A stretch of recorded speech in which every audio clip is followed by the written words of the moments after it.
Bismillah.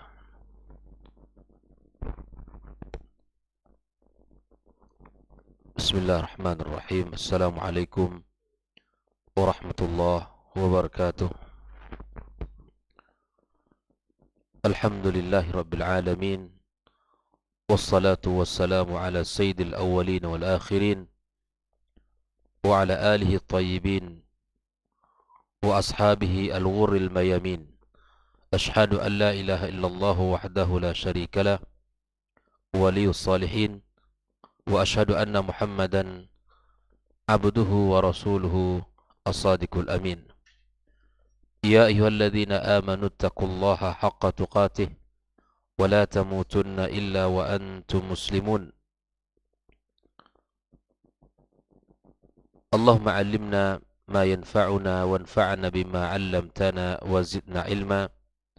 Amma ba'd, ma'asyiral hadirin wal hadirat, kaum muslimin, kaum muslimat, jamaah salat subuh Masjid At-Taqwa Indo As-Sakinah rahimakumullah. Alhamdulillah, bersyukur kita kepada Allah Subhanahu wa taala kembali pada pagi yang penuh dengan keberkahan ini.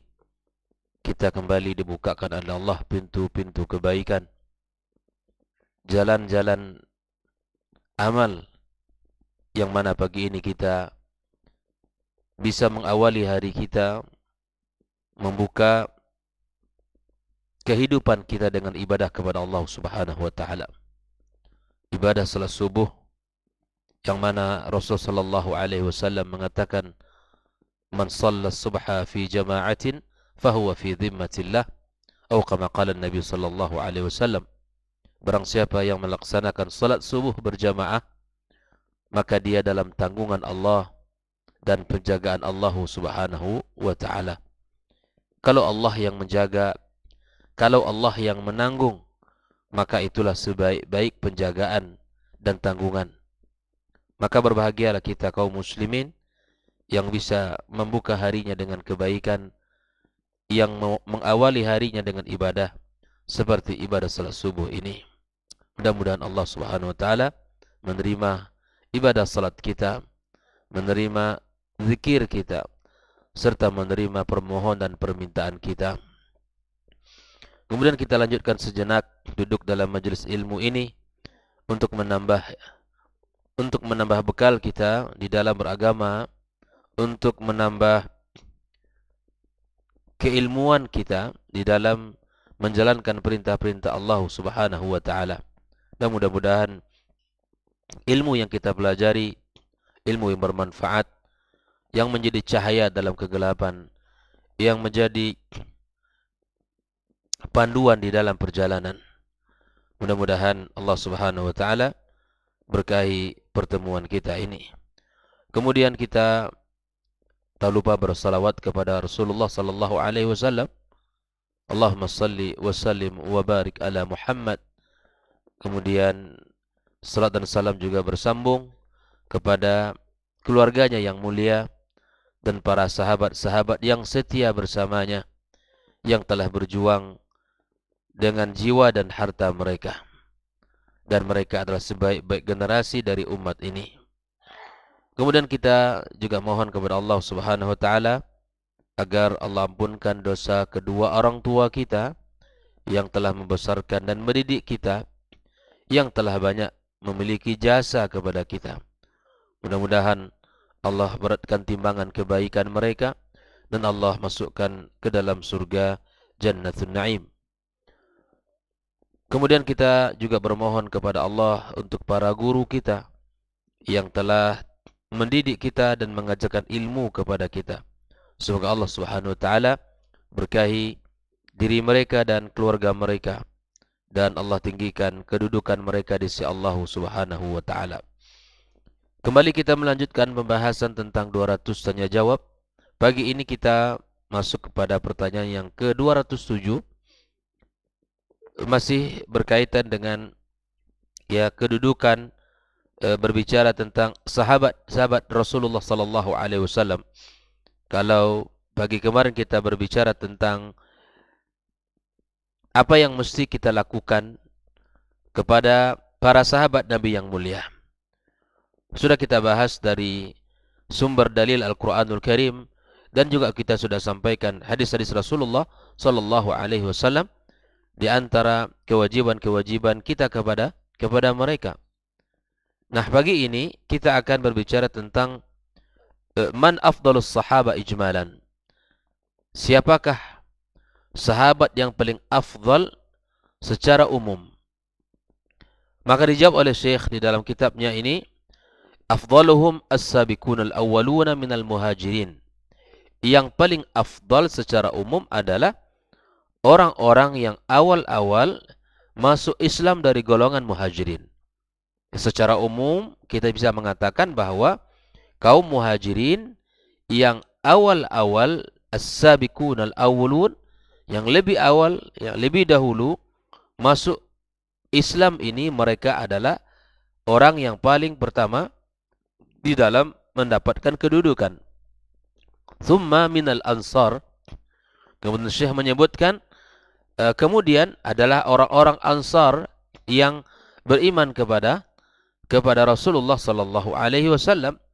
Thumma ahlu Badr, ya sebagaimana sudah kita sebutkan semalam bahwa Rasulullah sallallahu alaihi wasallam meriwayatkan, if'alu ma syi'tum laqad ghafartu lakum. Ya. If'alu ma syi'tum laqad ghafartu lakum. Allah Subhanahu wa taala mengatakan bahwa lakukan saja oleh kalian apa saja, sungguh aku telah mengampunkan dosa kalian. Ini kedudukan yang didapatkan oleh ahli Badar. Setelah itu fa Uhud, yaitu orang-orang yang ikut berjihad bersama Rasulullah sallallahu alaihi wasallam di perang Uhud. Dan ini merupakan perang kedua di dalam Islam setelah perang Badar. Kemudian berikutnya fa bai'atur ridwan, para sahabat-sahabat Nabi yang mulia yang ikut berbaiat kepada Rasulullah sallallahu alaihi wasallam. Kemudian faman ba'dahum, setelah itu adalah orang-orang yang masuk di dalam rentetan peristiwa sejarah Islam. Kemudian ya disebutkan di dalam ayat, man anfaqa min qablil fathi wa qatal ulaika a'zamu darajatan minal ladzina anfaqu min ba'du wa qatalu wa kullu wa'adallahu al-husna.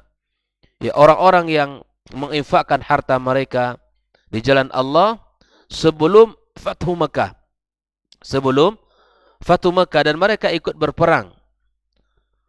Mereka inilah orang-orang yang memiliki derajat yang sangat mulia, yang sangat tinggi dibandingkan dengan orang-orang yang menginfakkan harta mereka setelah Fathu Mekah. Dan masing-masing setelah orang-orang menginfakkan harta mereka setelah Fathu Mekah dan ikut berperang juga. Dan masing-masing Allah menjanjikan pahala yang baik. Ikhwani kaum muslimin, kita meyakini untuk urutan ini. Kita meyakini urutan-urutan yang disebutkan tadi. Karena bagaimanapun orang-orang as-sabiqun al-awwalun itu lebih utama. Sebagaimana dalam ungkapan al-fadl liman sabaq, keutamaan itu dimiliki oleh orang yang memulai. Ikhwani kaum muslimin rahimakumullah. Nah, pertanyaan yang ke-208 adalah man afdalus sahabati tafsilan. Siapakah sahabat Nabi yang paling mulia, yang paling afdal secara rinci? Kalau tadi adalah secara umum, kita sebutkan 5, ya, as-sabiqun al-awwalun, al-muhajirun, al-ansar, ahlu Badar, Uhud, bai'atur ridwan, kemudian setelahnya ada orang-orang yang menginfakkan harta sebelum Fathu Mekah dan ikut berperang. Mereka itulah orang yang mendapatkan kedudukan yang mulia, yang tinggi dibandingkan dari orang-orang yang menginfakkan hartanya ya setelah Fathu Mekah dan ikut berperang, dan masing-masing Allah janjikan kebaikan pahala untuk mereka. Kaum muslimin, kalau kita lanjutkan pertanyaannya, siapakah sahabat Nabi yang paling afdal ya setelah secara rinci, maka muallif kitab menyebutkan, qala Abdullah ibn Umar radhiyallahu taala anhuma, kunna fi zamanin Nabi sallallahu alaihi wasallam la na'dil bi Abi Bakrin ahadan thumma Umar thumma Utsman thumma natruku ashaban Nabi sallallahu alaihi wasallam la nufadil bainahum. Kata Abdullah ibn Umar, Ya di zaman Nabi di zaman Nabi sallallahu alaihi wasallam kami tidak menyamakan seorang pun dengan Abu Bakar, dengan Umar dan dengan Utsman. Kemudian kami tinggalkan sahabat Nabi SAW. Setelah itu tidak kami jadikan mereka ya la nufadil bainahum. Jadi kalau urutannya seperti itu. Abu Bakar adalah min ijma' ulama bahwa dia adalah orang yang paling mulia setelah Rasulullah SAW dari umat ini. Kalau Nabi adalah Rasulullah, manusia pilihan, itu jelas. Tapi dalam umat Muhammad sallallahu alaihi wasallam ini, orang yang paling afdal adalah Abu Bakar As-Siddiq radhiyallahu taala anhu. Ini akidah Ahlus Sunnah. Akidah Ahlus Sunnati wal Jamaah. Ya. Kemudian setelah Abu Bakar adalah Umar radhiyallahu taala anhu. Dan setelah Umar adalah Utsman, dan setelah Utsman adalah Ali bin Abi Thalib. Dalam perkataan Abdullah bin Umar disebutkan 3 saja. Ini ijma' para ulama. Ijma' para ulama. Ya, bahwa akidahnya Ahlus Sunnah wal Jamaah yang benar adalah mereka adalah urutan yang telah disepakati. Ya. Kemudian Nabi sallallahu alaihi wasallam berkata kepada Abu Bakar dalam ghar, di dalam gua yang dalam perjalanan mereka menuju kota Madinah. Perjalanan hijrah menuju kota Madinah. Mari kita lihat satu persatu bagaimana ya kedudukan orang-orang yang disebutkan tadi itu. Qala Nabi sallallahu alaihi wasallam li Abi Bakrin fil ghar, ma dhannuka bithnaini Allahu thalithuhuma. Wahai Abu Bakar, yang kamu kira kita berdua di sini ini adalah Allah yang ketiga. Kecemasan Abu Bakar ya di dalam gua tersebut. Jangan-jangan nantinya kita ditemukan oleh kufar Quraisy yang mencari mereka, yang mencari Rasulullah sallallahu alaihi wasallam. Kekhawatiran Abu Bakar terhadap Rasulullah. Karena kalau mereka temukan, pasti mereka bunuh. Pasti mereka bunuh. Maka Rasulullah menguatkan keyakinan Abu Bakar. Yang kamu kira kita berdua di sini ini adalah Allah yang ketiga. Allah yang menjaga kita, Allah yang melindungi kita. Kemudian Nabi kita sallallahu alaihi wasallam mengatakan terhadap Abu Bakar As-Siddiq radhiyallahu taala an, "Lau kuntu muttakhidzan min ummati khalila." Andai aku menjadikan dari umat ini ada yang jadi khalil, ya kekasihnya. "Latakhassu Abu Bakrin khalila." Aku akan jadikan Abu Bakar sebagai khalil. Ibrahim khalilullah wa khalilur rahman. Begitupun dengan Rasulullah sallallahu alaihi wasallam. Maka andai aku dibolehkan di umat ini untuk mencari salah satu di antara mereka khalil, maka aku jadikanlah Abu Bakar sebagai khalil, ya kekasih yang paling dekat, walakin akhi wa sahibi. Namun Abu Bakar itu adalah ya saudaraku dan sahabatku. Kaum muslimin rahimakumullah. Wa qala sallallahu alaihi wasallam, ya masih menjelaskan dalam keutamaan dan kedudukan Abu Bakar bagaimana dia. Innallaha ba'athani ilaikum faqultum kadzabta. Aku ini diutus Allah Subhanahu wa taala kepada kalian, kata Rasulullah. Lalu kalian katakan kadzabta, engkau dusta wahai Muhammad. Wa qala Abu Bakar saddaqta. Namun Abu Bakar mengatakan engkau adalah benar wahai Muhammad sallallahu alaihi wasallam. Di saat semua orang mengatakan Muhammad adalah pendusta, membawa risalah yang tidak benar, tapi Abu Bakar hadir ya dengan meyakini bahwa Rasulullah adalah benar. Ini bukan perkara yang ringan kaum muslimin. Di saat semua orang mengatakan itu, membenci Rasulullah, memusuhi Rasulullah, tapi dia hadir ya mengimani Rasulullah sallallahu alaihi wasallam. Wa wasani bi nafsi wa malihi. Abu Bakar menghibur aku dengan dirinya dan jiwanya, dengan dirinya dan hartanya.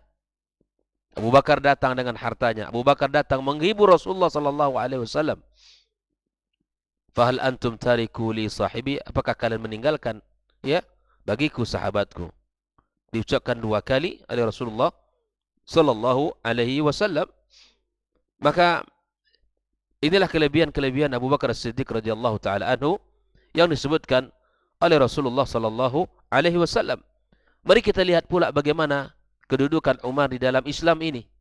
Bagaimana kemuliaan Umar, ya, yang mana ya Rasulullah sallallahu alaihi wasallam mengatakan, "Ya ibn Khattab, walladhi nafsi biyadihi, ma lakiyaka syaitanu salikan fajjan qad illa salaka fajjan ghairu fajjik."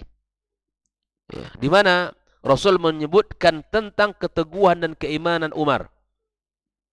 Dan demi jiwaku dalam genggaman Allah tabaraka wa taala, maka syaitan tidaklah berjalan di sebuah jalan yang kamu lewati, maka dia pasti akan mencari jalan yang lain.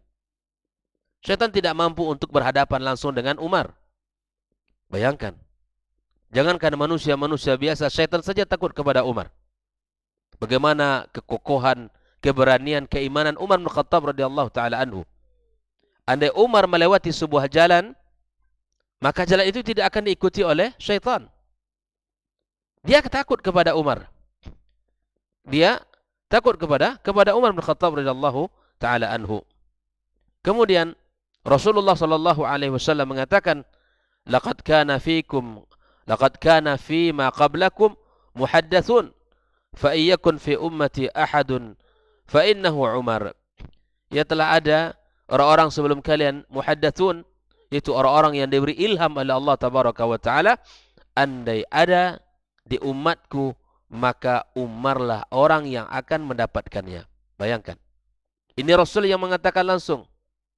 Rasulul al-ummah ini, ya, Rasul yang mulia yang mengatakan langsung tentang kedudukan Umar. Wa qala sallallahu alaihi wasallam, ya, fi takallum adh-dhib wal baqara, fa inni umin bihi, ya, wa Abu Bakar wa Umar wa ma huma, ya, kemudian ini dalam kisah, ya, bicaranya seekor serigala dan sapi.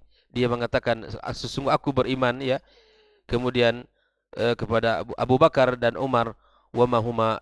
Kemudian walamma dhahaba Utsman, ini kedudukan yang diceritakan tentang Utsman, bagaimana ya, kemuliaan dan keagungan yang dilakukan oleh Utsman di dalam agama yang mulia ini, sehingga Rasulullah sallallahu alaihi wasallam menyebutkan, ya, walamma dhahaba Utsmanu ila Makkah fi bai'ati Ridwan, di saat Utsman ikut ke Mekah untuk di dalam memberikan baiat kepada Rasulullah SAW yang disebut dengan bai'atul Ridwan, qala Rasulullah sallallahu alaihi wasallam biyadihi al-yumna, Nabi mengatakan dengan tangan kanannya, hadhihi yadu Utsman, ini adalah tangan Utsman, fadaraba biha ala yadihi faqala hadhihi li Utsman.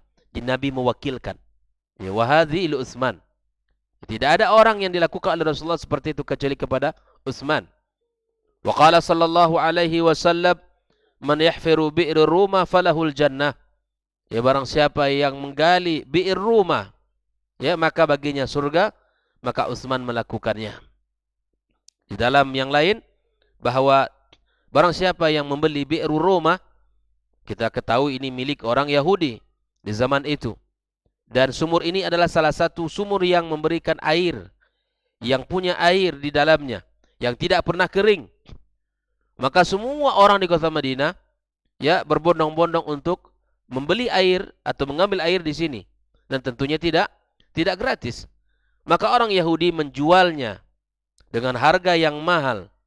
Kemudian Rasulullah sallallahu alaihi wasallam mengatakan, barang siapa yang membelinya maka baginya surga. Utsman datang kepada Rasulullah, ya Rasulullah, apakah saya termasuk orang jika aku beli? Maka Nabi katakan na'am. Maka dibelilah oleh Utsman radhiyallahu taala anhu. Namun Yahudi tidak mau menjual secara utuh. Dia menjadikan satu hari untuk orang-orang, ya, untuk orang-orang atau Utsman, hak Utsman, dan satu hari berikutnya untuk orang Yahudi. Seluruh kaum muslimin yang mana hari itu adalah jatahnya Utsman dipersilakan untuk mengambil air, yang kemudian akhirnya di hari milik orang Yahudi sepi, tidak ada yang datang, dan pada akhirnya dijual kepada Utsman secara keseluruhan, dan setelah itu diwakafkan oleh Utsman untuk Allah Subhanahu wa taala. Sampai hari ini, ya, walaupun sumur itu tidak ada, namun bekas dan tempat itu dibangun oleh pemerintah Arab Saudi yang dijadikan hotel dan dibangunkan untuk Utsman radhiyallahu taala anhu, hasil dari sewa yang diberikan dari kamar-kamar tersebut diinfakkan dan diwakafkan tetap atas nama Utsman radhiyallahu taala anhu. Hari ini ya masih ada rekeningnya Utsman dan berjalan. Dan kemudian apa yang dihasilkan dari sewa tersebut ya pemerintah Arab Saudi ya menyalurkan atas nama Utsman radhiyallahu taala anhu. Inilah harta yang berkah dan inilah harta yang abadi di sisi Allah Subhanahu wa taala. Di dalam lain kesempatan Rasulullah sallallahu alaihi wasallam mengatakan, "Man jahaza jaishal usra falahul jannah." Ya barang siapa menyiapkan seluruh ya perlengkapan dan kebutuhan jaishal usra, ini sebuah pertempuran, peperangan, maka kemudian baginya surga, maka Utsman radhiyallahu taala anhu datang dengan memberikan harta terbaiknya yang diberikan di jalan Allah Subhanahu wa taala. Hadis ini adalah hadis yang diriwayatkan oleh Imam Bukhari dalam kitab Al-Fadail bab Manaqib Utsman radhiyallahu taala anhu. Masih banyak kelebihan-kelebihan Utsman. Di antaranya perkataan Rasulullah sallallahu alaihi wasallam, "Ala astahi mimmas amir rajulin istahat minhul malaika." Tidakkah pantas aku malu kepada laki-laki yang mana malaikat saja malu kepadanya. Dan ini kisahnya adalah ketika Rasulullah SAW ya di saat itu dalam kondisi berbaring dan kemudian tersingkap sedikit di betisnya. Kemudian di saat Abu Bakar masuk, Nabi tetap dalam posisi seperti itu. Namun kemudian ketika Abu Bakar juga masuk, Nabi tidak merubah keadaan dan kondisi. Dan ketika Utsman masuk dan kemudian Rasulullah merubah posisi dan menutup betis yang tersingkap itu. Aisyah bertanya kepada Rasulullah, ketika Abu Bakar masuk engkau biasa saja. Ketika Umar masuk engkau pun biasa saja. Tapi ketika Utsman masuk, engkau memperbaiki posisi. Kemudian Rasulullah sallallahu alaihi wasallam mengatakan, tidakkah aku malu kepada laki-laki yang mana malaikat saja malu kepadanya. Subhanallah. Ini adalah Utsman radhiyallahu taala anhu. Bahkan ya setelah bahkan Rasulullah SAW pernah mengatakan kepada Utsman, ma darra ma fa'ala Utsmanu ba'da hadha. Setelah Utsman mengeluarkan harta yang terbaiknya, mengeluarkan seluruh kebutuhan yang dibutuhkan oleh Rasulullah untuk berperang di jalan Allah, maka Rasul sampai mengatakan kepada Utsman, ma darra ma fa'ala Utsmanu ba'da hadha. Tidak ada dosa lagi Utsman setelah ini. Apa yang dilakukannya terserah. Bahwa dia telah dijamin, ampunan dosa telah dijamin, surga telah dijamin. Subhanallah.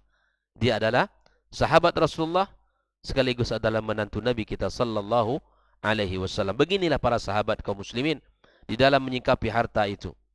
Yang dikeluarkan hanya untuk bekal di akhirat. Yang dibelanjakan adalah untuk Allah dan Rasulnya, untuk agama yang mulia ini.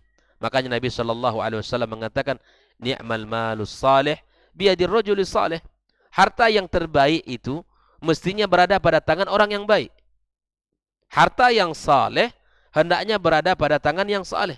Karena ketika harta itu berada di tangan orang baik, akan banyak manfaat dilakukan. Akan banyak faedah yang dirasakan oleh kaum muslimin. Pasti dia berfikir bagaimana harta ini ya bisa membangun rumah Allah, bisa membangun ya tempat-tempat ibadah, bisa membangun lembaga-lembaga pendidikan, bisa mewakafkan ya untuk membeli Al-Quranul Karim, untuk orang-orang fakir dan miskin, untuk para musafir yang lewat, yang membutuhkan tempat istirahat, ya bahkan untuk membangun asbilah, air-air yang digratiskan di dalam agama kita. Kalau kita lihat sejarah Islam kaum muslimin, itu sungguh sangat luar biasa. Kejayaan Islam, ya bahwa kebesaran Islam, sungguh Islam ini memberikan rahmat lil alamin. Ya, air digratiskan semuanya. Air digratiskan, tidak perlu diperjualbelikan karena sesungguhnya dia milik Allah tabaraka wa taala. Dan itu dilakukan oleh Utsman radhiyallahu taala anhu. Ini para sahabat Nabi yang mulia ya menjadikan wakaf itu sebagai ya style kehidupan mereka, lifestyle mereka, gaya hidup mereka. Para sahabat Nabi yang mulia menjadikan wakaf itu adalah gaya hidup mereka,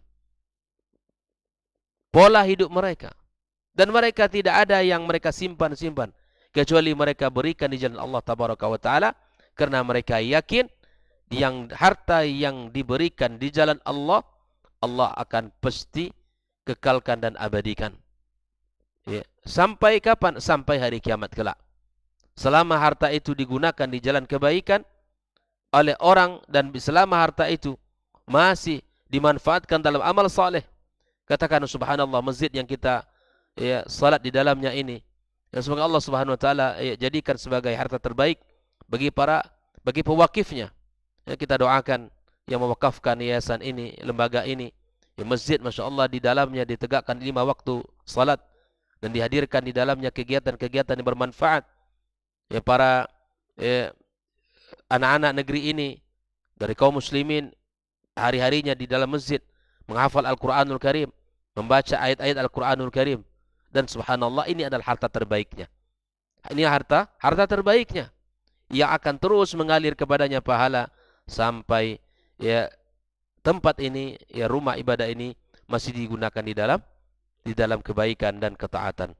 Orang yang cerdas senantiasa memilih momen dan mencari jalan bagaimana hartanya menjadi harta terbaik, menjadi harta yang kekal abadi, menjadi harta yang akan memberikan manfaat kepadanya, pahala dan kebaikan yang tak akan pernah terputus.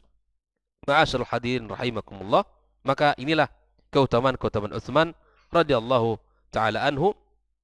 Kalau kita lihat di antara keutamaan Ali bin Abi Thalib, Nabi kita sallallahu alaihi wasallam mengatakan, "Anta minni wa ana minka." Ini perkataan siapa? Rasulullah kepada Ali. "Anta minni wa ana minka." Engkau adalah bagian dariku dan aku adalah bagian darimu. Menunjukkan bahwa Ali bin Abi Thalib orang yang dicintai Nabi sallallahu alaihi wasallam, orang yang dekat dengan Rasulullah sallallahu alaihi wasallam. Kemudian Nabi kita alaihi salatu wassalam juga memberikan raya, liwa, bendera yang itu akan menjadi pertanda bahwa Nabi sallallahu alaihi wasallam mengatakan, besok aku akan berikan bendera kepada laki-laki yang mana dia mencintai Allah dan Rasulnya, dan dia pun dicintai Allah dan Rasul. Para sahabat semuanya berharap dia yang mendapatkan bendera tersebut, yang akan memegang, sebagaimana ungkapan Nabi tadi, aku akan berikan bendera itu kepada orang yang mencintai Allah dan Rasul, dan dia dicintai Allah dan Rasul. Semua sahabat berharap, semua orang menginginkan dia mendapatkan apa yang dikatakan Nabi tadi sallallahu alaihi wasallam. Maka Nabi menyuruh para sahabat untuk bersiap-siap, lewat kepada Abu Bakar, lewat kepada Umar, dan lewat kepada sahabat-sahabat yang lain. Ternyata bendera itu diberikan kepada Ali bin Abi Thalib. Wa qala sallallahu alaihi wasallam, "Man kuntu maulahu fa aliyun maulah." Inilah ungkapan Rasulullah sallallahu alaihi wasallam. Wa qala sallallahu alaihi wasallam, "Ala tarda an takuna minni bimanzilati Harun min Musa illa annahu la nabiyya ba'di." Inilah kedudukan Ali bin Abi Thalib dan kedudukan para sahabat Nabi yang mulia. Ma'asyiral hadirin wal hadirat rahimakumullah. Insyaallah kita akan lanjutkan beberapa pembahasan yang masih terkait dengan keutamaan-keutamaan para sahabat Nabi yang mulia, dan kelebihan-kelebihan mereka yang disebutkan oleh Rasulullah sallallahu alaihi wasallam. Wallahu taala alam bissawab. Subhanakallahumma wa bihamdik, asyhadu an la ilaha illa anta astaghfiruka wa atubu ilaik. Wassalamu alaikum warahmatullahi wabarakatuh.